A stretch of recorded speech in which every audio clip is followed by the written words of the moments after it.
Kamis, NIM 1967-2010-03.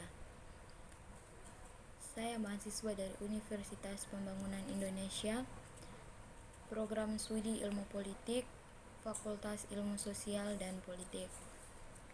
Dan video saya kali ini yaitu mengenai mata kuliah Pemikiran Politik Indonesia, dan dosen pembimbing yaitu Mr. Johannes J. Purukan.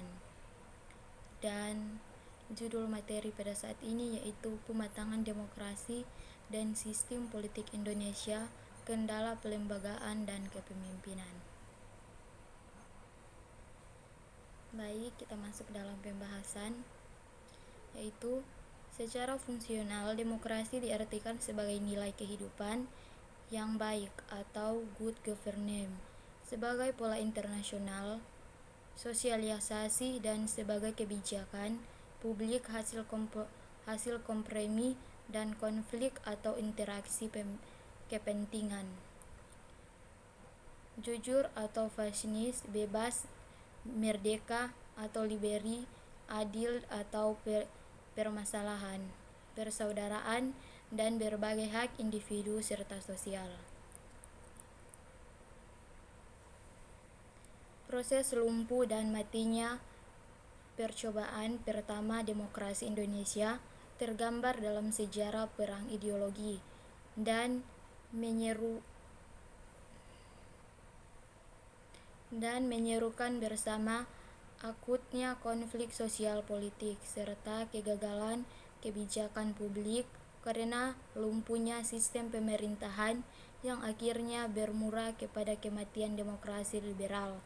Perang ideologi merupakan gambaran rumit kehidupan intelektual masyarakat yang tercermin dari kompleksitas pertuangan antara penganut nilai kehidupan dan visi masa depan.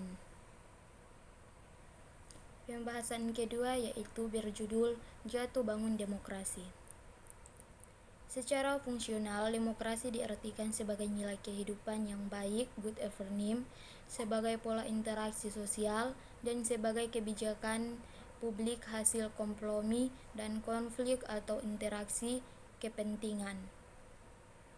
Bebas, merdeka, adil, persamaan, persaudaraan, dan berbagai hak individu serta sosial adalah perangkat nilai dasar demokrasi yang berakar kepada filsafat Yunani kuno dan kemudian dihidupkan dalam konstitusi Inggris lalu dicetuskan kembali dalam revolusi Pancasila sebagai Amerika Serikat untuk kemudian dinyatakan dalam piagam PBB dan akhirnya dijadikan kerangka bernegara bangsa dalam konstitusi sebagai negara republik demokrasi.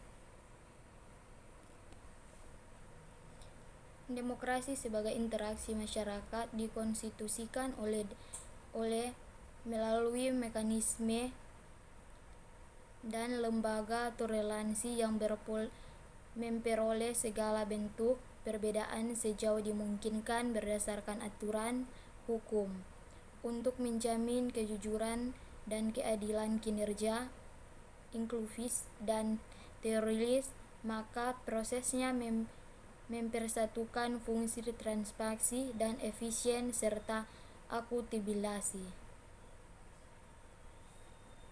Sekian dari video saya pada saat ini, dan sebelum saya mengakhiri video saya saat ini, saya selaku pribadi ingin mengajak teman-teman semua untuk mari bergabung bersama kami di Universitas Pembangunan Indonesia, Manado. Dan yang menjadi testimoni saya pada saat ini yaitu saya sangat senang dan bangga bisa bergabung di Universitas Pembangunan Indonesia Manado karena saya banyak mendapat pengalaman, pengetahuan, bahkan ilmu yang sebelumnya saya belum mendapatkan dan mengetahuinya, dan sekarang saya sudah bisa mendapat ilmu pengetahuan di Universitas Pembangunan Indonesia Manado. Sekian dan terima kasih.